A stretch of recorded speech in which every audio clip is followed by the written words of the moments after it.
Halo semuanya, kembali lagi di channel Halo Edukasi.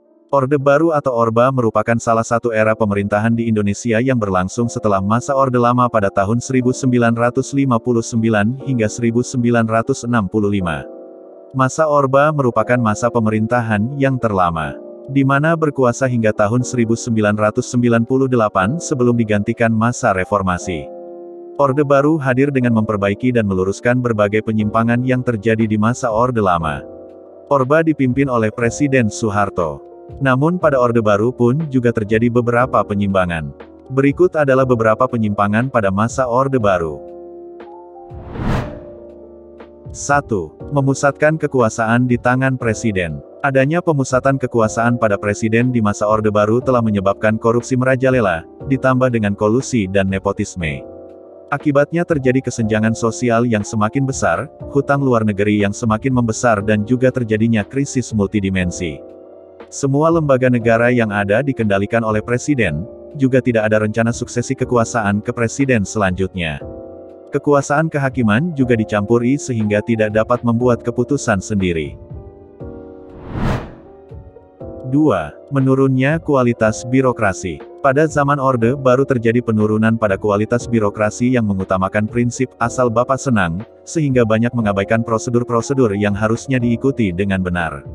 Penyimpangan masa Orde Baru ini menjadi kesalahan yang sangat fatal karena tanpa adanya birokrasi yang efektif dapat menghancurkan tatanan suatu negara.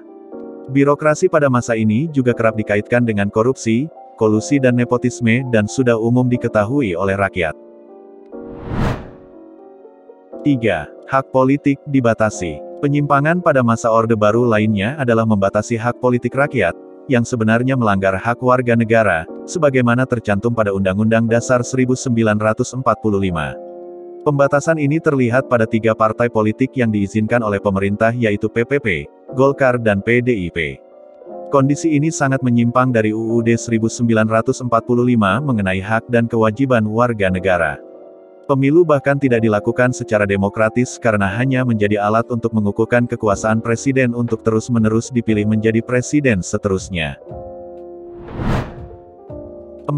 Pembatasan kebebasan pers. Terjadi adanya pembatasan kebebasan pers, saat itu kebebasan pers dibatasi sehingga suara rakyat tidak bisa diapresiasikan dan juga dituangkan ke hadapan umum.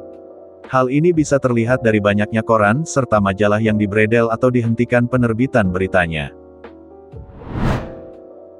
5. Pembangunan tidak merata. Pemerintah memang telah merencanakan untuk membangun di daerah tertentu tetapi di saat yang bersamaan juga tidak dilakukan secara merata.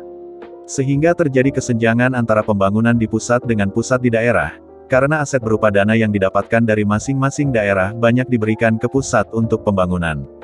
Hal ini banyak menimbulkan kecemburuan sosial, antara lain yang terjadi pada penduduk pribumi dan para pendatang transmigran yang mendapatkan tunjangan cukup besar dari pemerintah pada tahun pertamanya. Itulah beberapa penyimpangan pada masa Orde Baru, silahkan tulis di kolom komentar bila mengetahui penyimpangan lainnya. Jangan lupa untuk like, share serta subscribe agar tidak ketinggalan video dari Halo Edukasi. Sampai jumpa di video selanjutnya.